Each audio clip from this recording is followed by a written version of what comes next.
Assalamualaikum warahmatullahi wabarakatuh. Selamat siang kepada dosen pengampu mata kuliah K3 selaku Ibu Danti. Kami dari kelompok 1 akan mempresentasikan materi tentang faktor penyakit akibat kerja dari golongan fisik.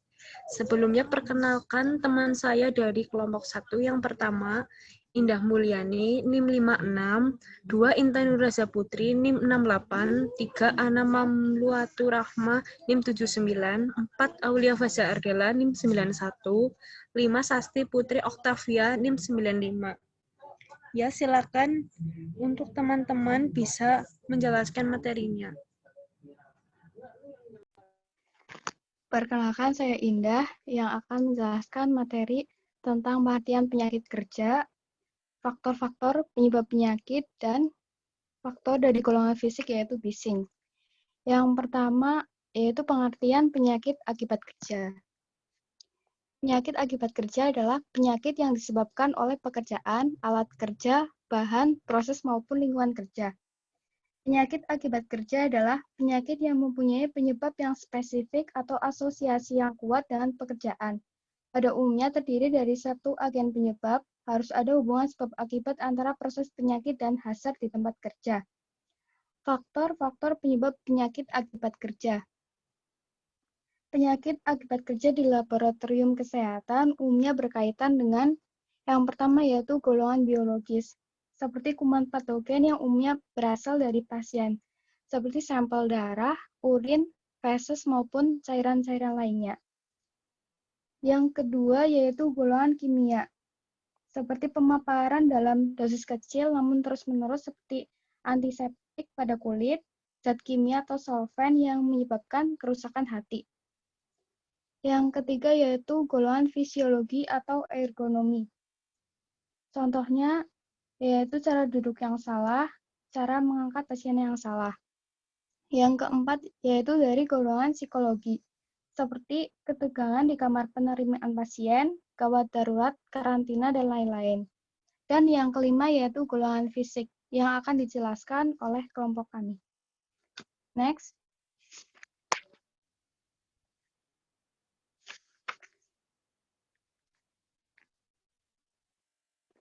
Faktor-faktor penyebab penyakit dari golongan fisik yaitu ada bising, radiasi, suhu ekstrim, tekanan udara, vibrasi, dan penerangan.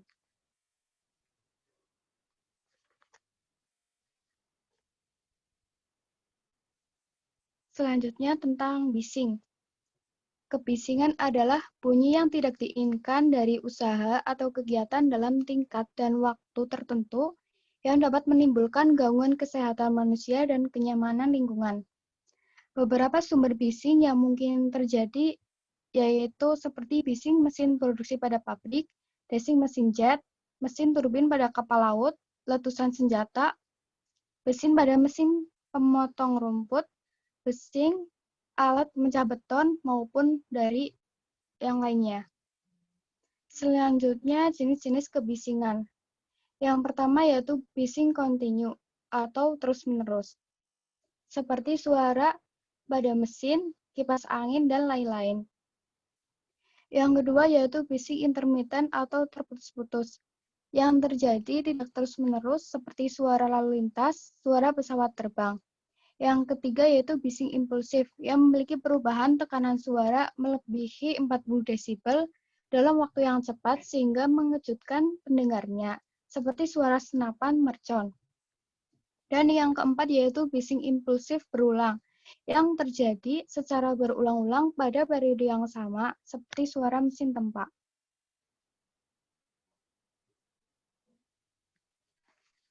Selanjutnya yaitu pengaruh kebisingan terhadap tenaga kerja.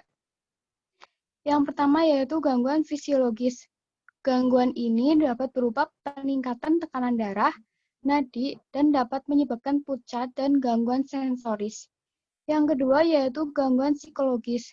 Gangguan psikologis berupa rasa tidak nyaman, kurang konsentrasi, dan emosi. Yang ketiga yaitu gangguan komunikasi. Gangguan komunikasi ini dapat menyebabkan terganggunya pekerjaan, bahkan bisa berakibat pada kecelakaan, karena tidak dapat mendengar isyarat ataupun tanda bahaya.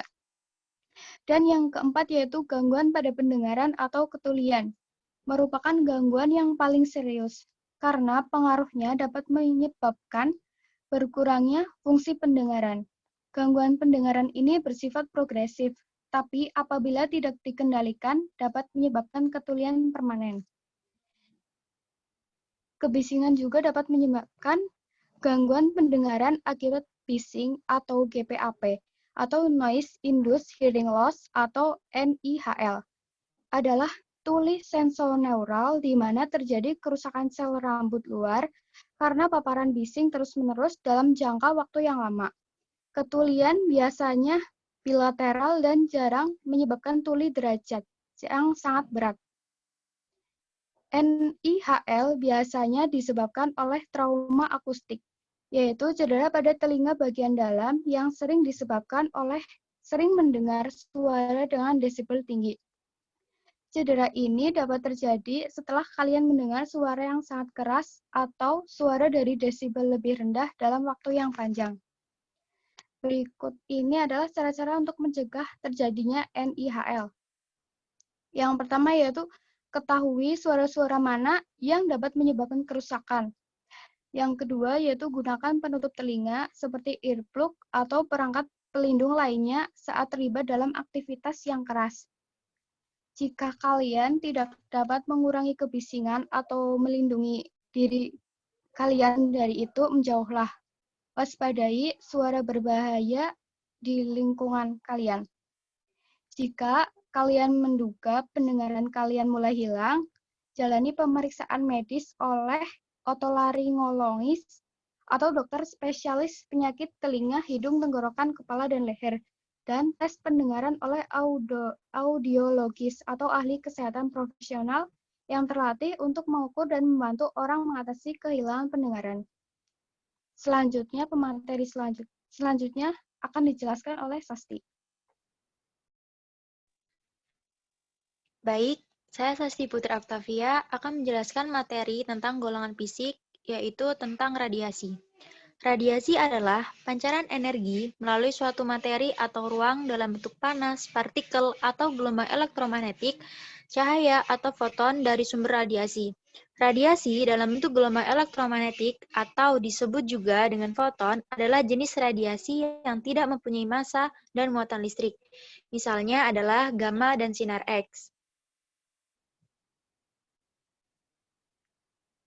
Dua jenis radiasi penyebab akibat kerja. Radiasi yang berupa, yaitu radiasi pengion dan radiasi non-pengion.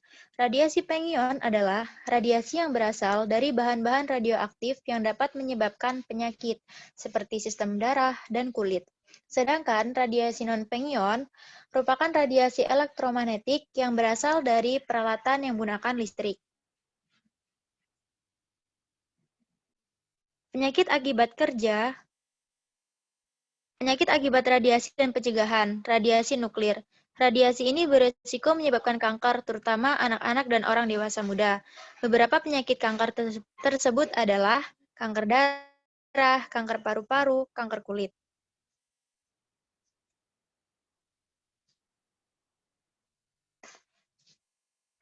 Berikut sejumlah tips mengatasi radiasi nuklir, yaitu tutup semua jendela dan pintu, tutup semua fasilitas yang bisa membawa udara dari luar, seperti penyejuk ruangan, atau air atau lubang ventilasi.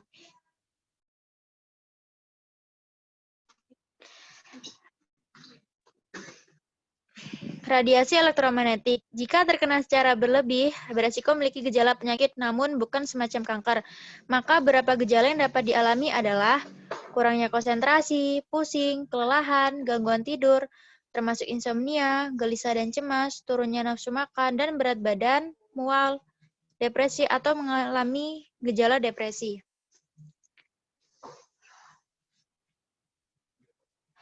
Anda dapat meminimalisasi terkena radiasi elektromagnetik dengan mengurangi pemaparannya, seperti menaruh ponsel atau benda elektronik lainnya di tempat lain ketika tidak digunakan, menggunakan alat pengeras suara atau speaker, atau earphone yang masih menggunakan kabel daripada handphone Bluetooth. Hindari meletakkan benda-benda elektronik di kantong celana atau baju Dan jangan meletakkan ponsel di bagian bantal ketika keluar.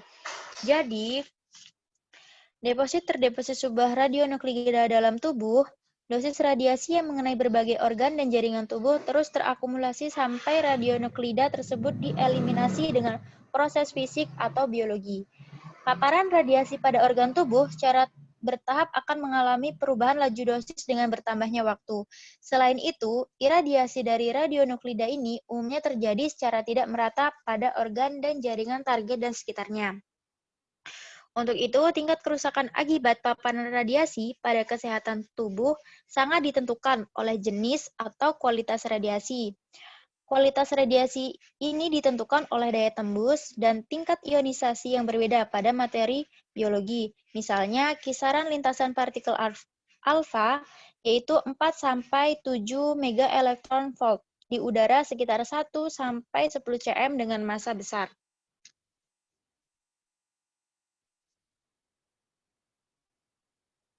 Baik, untuk materi selanjutnya akan dipaparkan oleh Intan. Baik, saya Intan Nurhazak Putri. Di sini saya akan menjelaskan faktor penyebab penyakit akibat kerja golongan fisik, yaitu mengenai faktor tekanan udara. Tekanan udara merupakan suatu tenaga yang bekerja untuk menggerakkan massa udara dalam setiap satuan luas tertentu. Tenaga yang menggerakkan massa udara tersebut menekan searah gaya gravitasi bumi. Satuan tekanan udara adalah milibar atau hektopascal. Tekanan udara disebabkan oleh berat udara yang ditarik oleh gravitasi ke permukaan bumi. Jadi, semakin banyak udara di suatu wilayah, maka semakin tinggi pula tekanan atmosfernya. Kemudian, tekanan udara pada umumnya itu dihitung menggunakan barometer. Tekanan udara dapat dikatakan sebagai jumlah tenaga di udara yang diberikan atau diterapkan kepada tubuh kita. Dan tekanan yang juga disebut tekanan barometrik ini dapat dipengaruhi oleh beberapa hal seperti ketinggian dan suhu di suatu tempat. Kemudian, kondisi yang dapat terjadi akibat pengaruh tekanan udara yang pertama itu ada barotrauma atau kita sering mendengarnya dengan nyeri telinga. Kita mungkin pernah mengalami telinga terasa pengang dan nyeri saat naik pesawat, jalan ke daerah pegunungan, atau saat kita menyelam dan berenang. Nah, keluhan ini itu terjadi karena adanya perubahan tekanan secara tiba-tiba pada telinga akibat perbedaan ketinggian. Nah, hal ini itu disebabkan karena pada telinga terdapat saluran eustachius. Nah, saluran ini itu merupakan saluran yang menghubungkan ruang di belakang gendang telinga atau telinga tengah dengan tenggorokan dan bagian belakang rongga hidung. Saluran ini dapat terbuka menyeimbangkan tekanan sehingga telinga akan terasa nyeri. Tidak hanya terasa nyeri, tetapi juga telinga terasa seperti ada sensasi penuh atau penurunan kemampuan dengar. Meski demikian, tekanan udara akan kembali seimbang seiring berjalannya waktu. Nah, inilah mengapa nyeri biasanya hanya terjadi sementara. Kemudian kondisi yang kedua yaitu migrain atau sakit kepala. Rendahnya tekanan dan suhu udara serta naiknya kelembapan, sebagian orang bisa mengalami sakit kepala. Nah, hal ini tuh bisa terjadi karena adanya perbedaan tekanan barometrik pada sinus dan di luar tubuh. Nah, sinus itu sendiri merupakan rongga udara yang saling terhubung dalam tengkorak. Rongga-rongga ini terletak di belakang tulang dahi, kedua sisi batang hidung, tulang pipi, dan belakang mata. Kemudian kondisi yang ketiga yaitu artritis atau kita sering mendengarnya dengan nyeri sendi. Tidak hanya area kepala seperti pelipis dan telinga saja, tetapi kita juga bisa merasakan nyeri akibat perubahan tekanan udara. Sendi-sendi kita pun bisa mengalami nyeri, terutama pada orang-orang yang memang menderita penyakit sendi, misalnya artritis. Nah, nyeri sendi tersebut umumnya terjadi bila cuaca dingin, sebab tekanan udara dapat meningkat pada cuaca dingin. Next. Materi selanjutnya akan dijelaskan oleh rekan saya.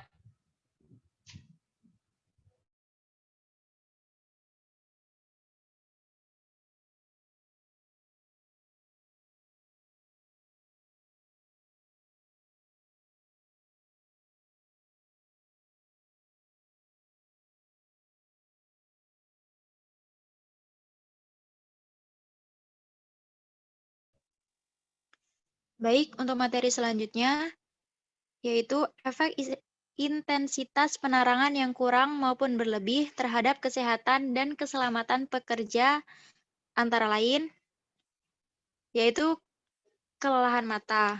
Kelelahan mata adalah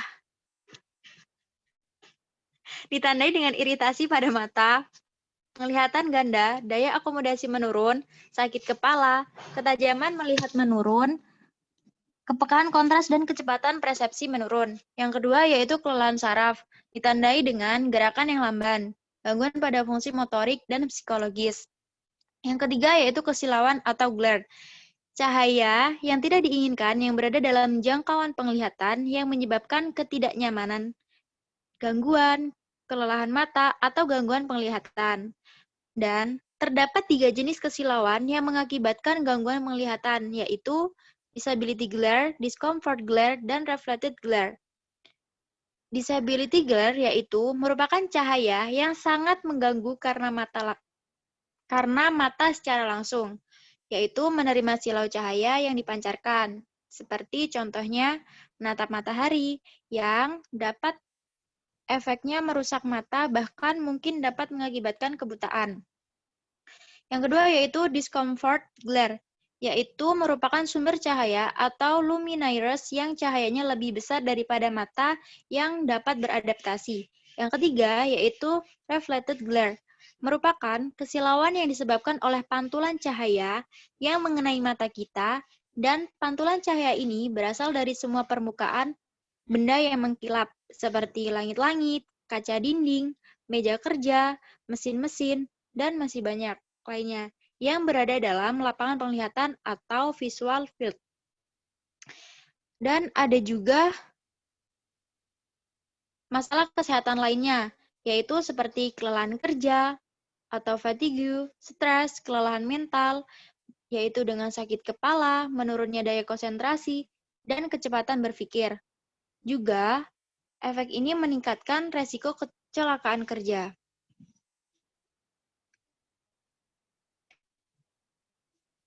Berikut tindakan yang sebaiknya Anda lakukan untuk menciptakan sistem penerangan yang baik di tempat kerja, yaitu pencahayaan alami maupun buatan diupayakan agar tidak menimbulkan kesilauan dan memiliki intensitas sesuai dengan peruntukannya, yaitu dengan kontras sesuai kebutuhan, hindarkan terjadinya kesilauan atau bayangan.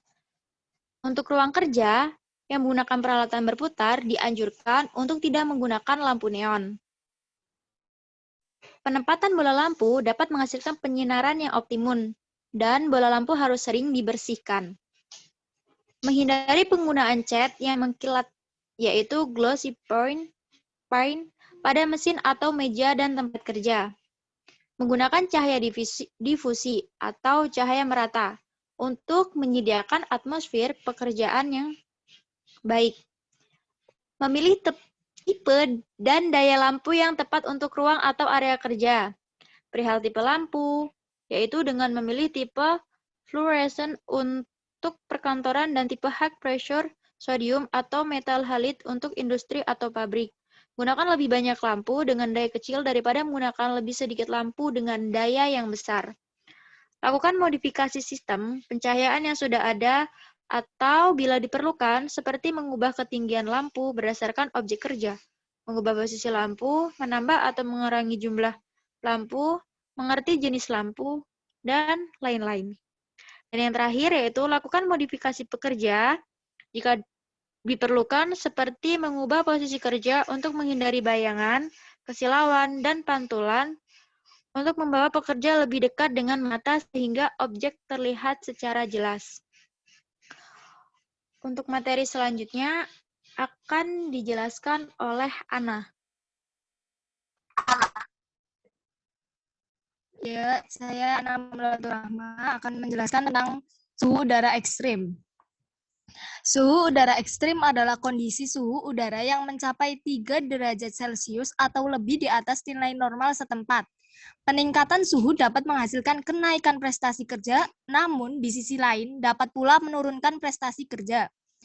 Paparan panas di lingkungan kerja bisa berasal dari suhu dan kelembapan tinggi, paparan sinar matahari secara langsung, kerja fisik yang berat, panas metabolisme tubuh, dan pakaian kerja tingkat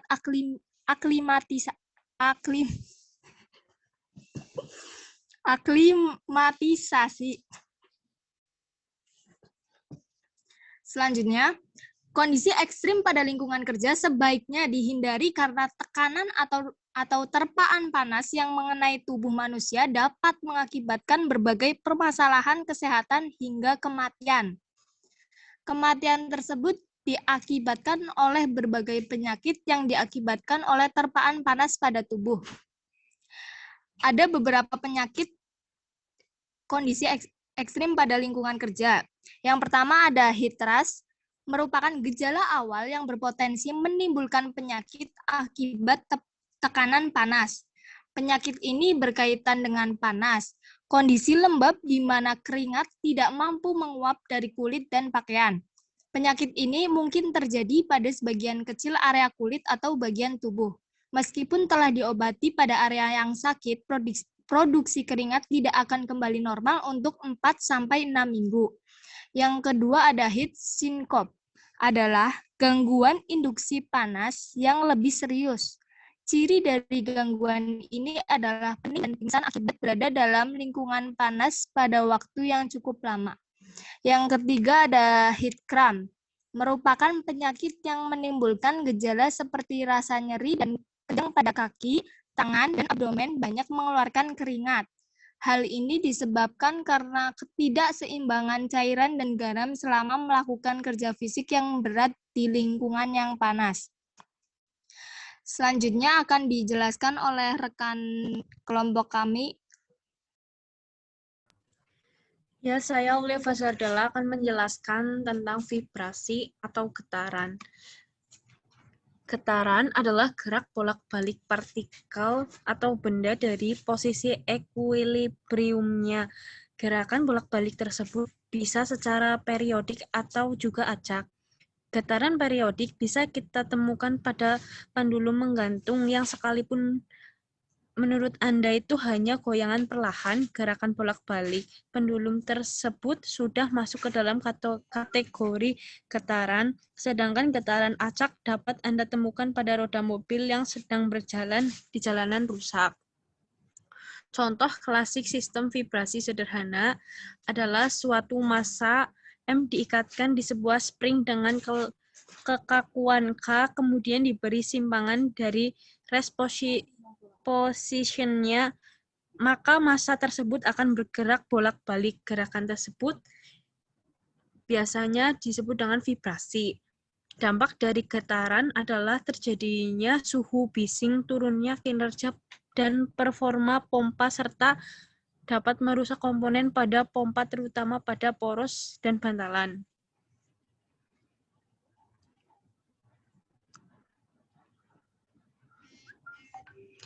Cara mencegah vibrasi yaitu 1. Mendesain ulang alat-alat yang bergetar untuk meminimalisasi paparan pada tangan dan lengan bila pendesain ulang tidak memungkinkan.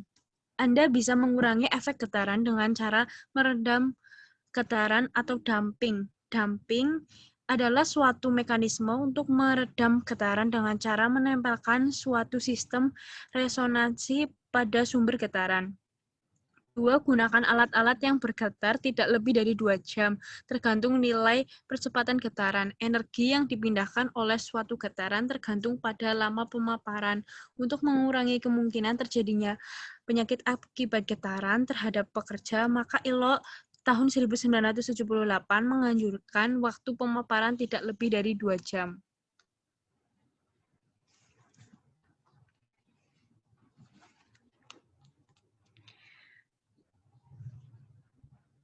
Demikian presentasi kelompok 1. Bila ada salah dan tutur kata yang kurang berkenan, dimaafkan. Wassalamualaikum warahmatullahi wabarakatuh.